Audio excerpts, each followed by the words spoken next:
It is a pleasure to be hosting Dr.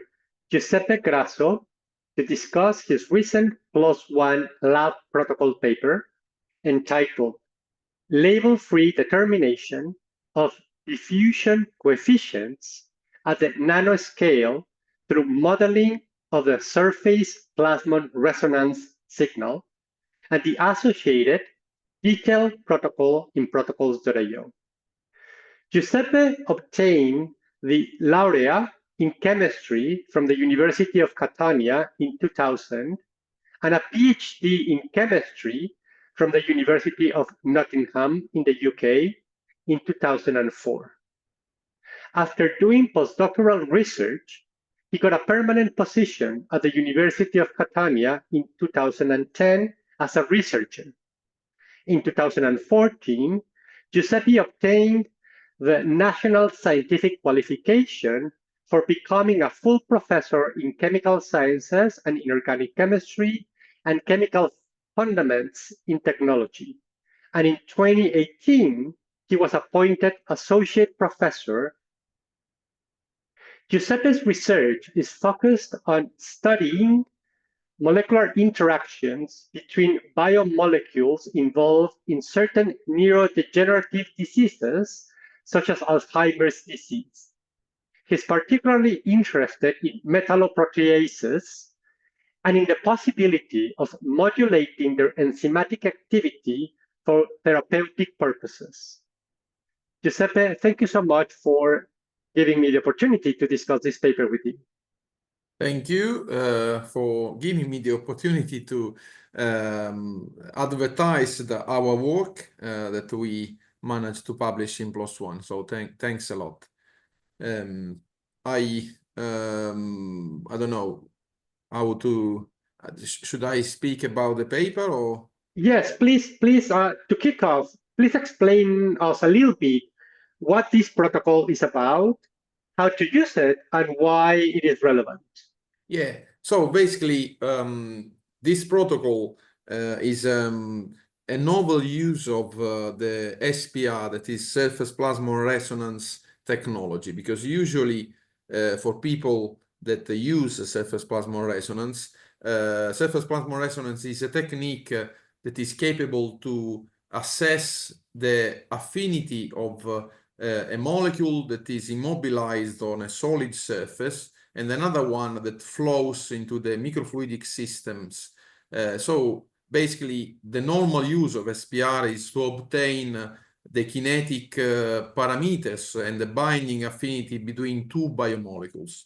So in this paper, instead, we have for the first time used the SPR to determine the diffusion coefficient of a molecule. So in this new approach, we don't immobilize anything on the surface, and we follow the SPR signal that basically is tuned, is modulated by the diffusion of the molecule while it travels along the tubing system from the vial to the SPR gold chip. So basically, by using in the past was used the Taylor analysis. That is a sort of analysis where you can study the diffusion of molecule inside the tubing system by fluorescent method, basically. So for the first time, we sort of applied a modified version of the Taylor analysis in order to simulate, fit, if you want, the SPR curve. So we developed a simple Python program where by fitting the SPR curve, you can somehow get the diffusion coefficient. Of course, the diffusion coefficient, measuring the capability of measuring the diffusion coefficient with the high precision and high sensitivity is something that is very important for many applications, going from protein, because we can analyze a small molecule like peptides or even metal ions, the diffusion coefficient of metal ions, as well as bigger molecule like biomolecules. And because the diffusion coefficient is correlated directly to the hydrodynamic radius of the molecule, so how big the molecule is, you can obtain as a first information the size of your object that you are analyzing. So that's definitely the basic of this new method.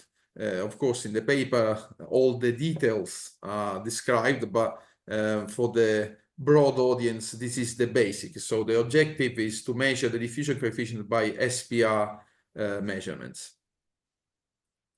I want to get back to that in a little bit, but before, I want to know what unique advantages this new approach offer compared to alternative approaches that existed before.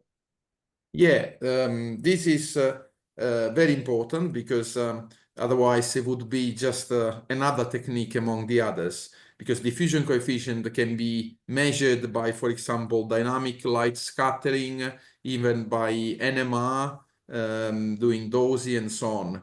However, all these techniques have their limitations. For example, NMR studies diffusion coefficient in deuterated water, and the molecule has to be quite high at high concentration. Dynamic light scattering goes to a certain size, but then below a certain point cannot really see anything. Most other techniques used, they need, like the Taylor analysis, they need the fluorescent tags. So the main advantage of our new approach is, first of all, there is a high sensitivity. So you can basically measure the diffusion coefficient even of very small object. As I said, even metal ions we managed. And secondly, you don't have any fluorescent tag. So you can study the diffusion coefficient of molecules as they are in any condition, in any experimental condition. So you can change, for example, pH, buffer solution, all the environmental conditions, and SPR under this point of view has got this broad application. So that's, I think, the main advantage in comparison to other techniques. Let's elaborate on that a little bit more and tell us more about the kind of experiments that this protocol will enable or has enabled that weren't possible before. You already touched on this a little bit, but illustrate us more, please. Yeah, basically, as also you mentioned before, I am interested in neurodegenerative diseases mostly. And one major application of this technique that is difficult to, so is an information that is difficult to obtain by other techniques, is the studying the investigation of the diffusion coefficient of proteins at different oligomeric states. So, for example, if you have an aggregating prone protein, like we have already studied insulin, but we are carrying out measurement on amyloid beta peptides and other molecules, even albumin. Basically, you can, by being able to measure the diffusion coefficient with the high precision, and also we can separate the contribution of different species as well, you can basically obtain the oligomeric states of your protein of interest, as well as conformational change. We have demonstrated this by using serum albumin. So by changing the experimental condition at which the albumin diffuse inside the microfluidic system, you can basically verify and obtain information on conformational changes in the albumin. So if the albumin is more or less globular, if it gets dimers and so on. So I think that's the main application that I am interested to, but also that is also an advantage of this new approach. And going deeper into the optimization of the protocol, the development of the protocol, what were the highs and lows during the process? For example, is there anything that as you were developing the protocol, you tried but didn't work and didn't make it to the final version of the protocol? Yeah, of course, there have been difficulties, and the one main difficulty that is still there is the fact that in order to obtain a reliable diffusion coefficient value, you need to have a molecule, so whatever it is, a protein or a small molecule, a peptide, but this molecule shouldn't interact with the solid state chip of the SPR. So basically, if you have a sticky molecule, I mentioned before amyloid beta peptides, people that work with amyloid beta, they know how sticky they are and the fact that they tend to attach to the gold surface. Then your measurement of the diffusion coefficient is somehow not very easy, and also can be not correct, because then in the curve that you register, you will have the contribution of the diffusion as well as the contribution of the interaction with the surface. So in order to overcome this limitation, you need to have an anti-fouling surface, if you want. So a surface that is as inert as possible to get to be sticky with whatever you are analyzing. And in some cases, depending on what you are analyzing, it can be a difficulty. In the case of BSA, for example, bovine serum albumin, the best surface was the gold surface with the immobilized bovine serum albumin. So we first immobilized covalently the albumin to the surface, and then we carried out with the other albumin flowing inside the microfluidic channel the diffusion coefficient measurement. So basically, it depends on the analyte that you have to analyze. Then you have to change the surface to be inert and as inert as possible, basically. In addition to the physicochemical properties of the surface, what are other critical steps in the protocol in which users might make a mistake on? Well, as I said, the bigger mistake, the most common mistake that you can do is to have something that it gets stuck at the surface. But in order to overcome this, you need to check that especially after your analyte has passed to the surface, there is no any residual analyte that go there, and it doesn't really dissolve from the surface. So I think the biggest, the largest difficulty is to obtain an inert surface, as I said. Beside this, everything else is quite straightforward. Once the curve are obtained, they are very reproducible. We were quite actually surprised, for example, when we did the diffusion coefficient of molecules whose diffusion coefficient was already known by other technique, that we obtained exactly the same value with a very small error. So under this point of view, I think that's the only thing that the user has to pay attention to. That is the anti-fouling surface. So prepare the surface very well. And beside, of course, all the other experimental problems correlated to the use of SPR, because surface plasmon resonance, in order to be efficient, has to be clean. The solvent has to be without any bubbles of gas that are solubilized in the. So you need to degas the solution that you use, and of course the system has to be clean, because of its high sensitivity, it will basically affect the signal significantly if there are impurities in the buffer solution or whatever. So I would say cleanness and anti-fouling surfaces. That's the two main points. I would like now us to change gears a little bit and talk about the motivations for you and your team to send the protocol to PLOS ONE to be peer-reviewed as a standalone methodological paper. Yeah, this is because I think that this is really an application of SPR. There are many SPR users, but if you look at in the literature, nobody does this. So we were the first one that proved that this application, this new application of SPR is viable, is useful.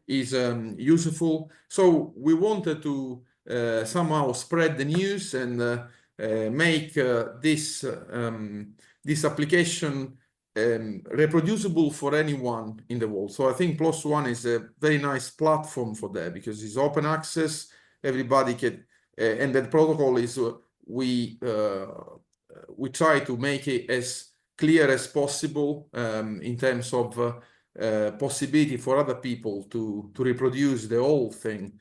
In fact, there are some people that already did it.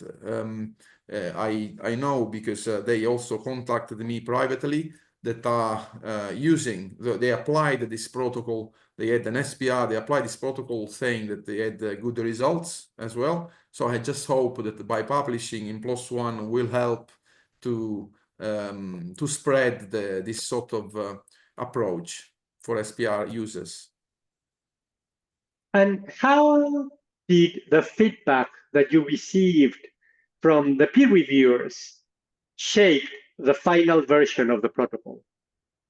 Well, the peer reviewers, they were quite positive. The one thing that I think it was very useful for us in order to have a better version of the paper was they pointed out that in the paper there was the need to compare. It's a bit of the same question that you asked before, to compare our method to the previous ones, to the one already available to measure the diffusion coefficient.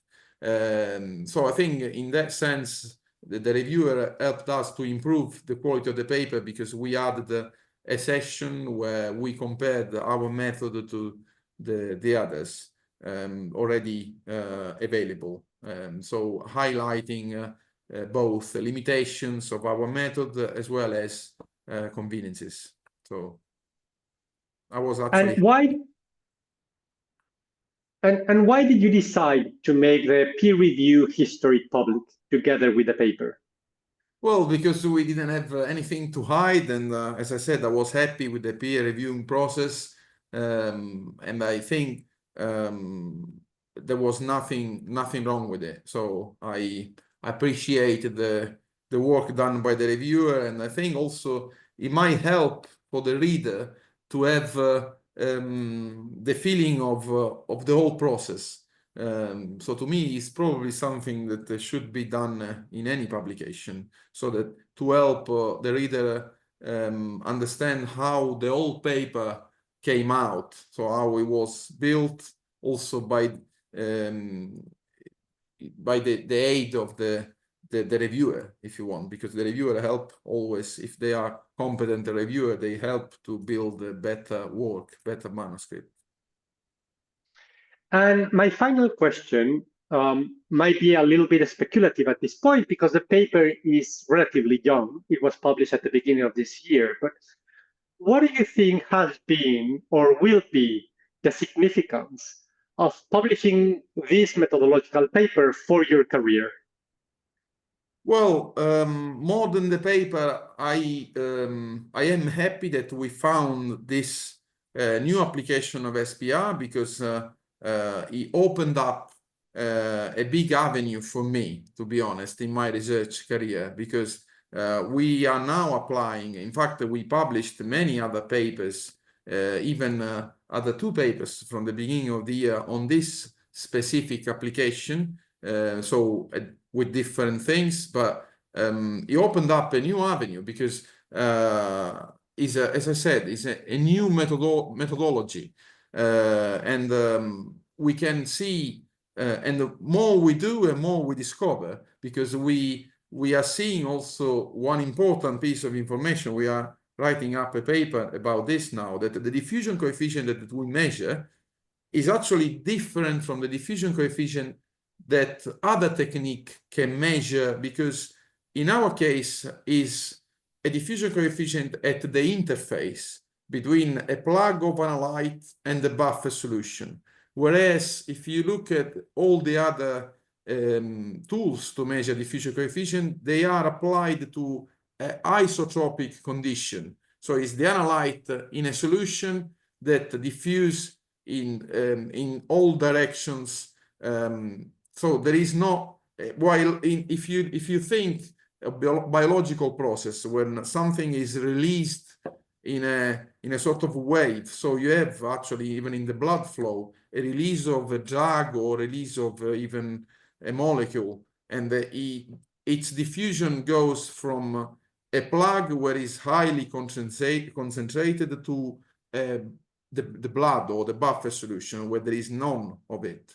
So I think even the conditions of our measurements in some cases can actually investigate a process that is slightly different from isotropic conditions. And I hope we can publish this very soon, because this is quite a new finding. Giuseppe, I don't have any more questions. I don't know if there's anything that you would like to add that hasn't been discussed in this conversation. No, I think we covered pretty much everything. I know that to explain the method in its details is not easy, but there is the paper for that. So I hope that people that are interested will read the paper and can reproduce the measurement as we did. And I thank you very much for this nice conversation. I hope I've been clear.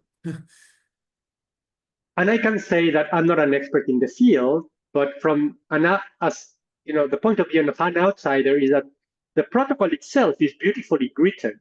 You added illustrations, it's very detailed. So for the expert, it should be easy to follow, I think.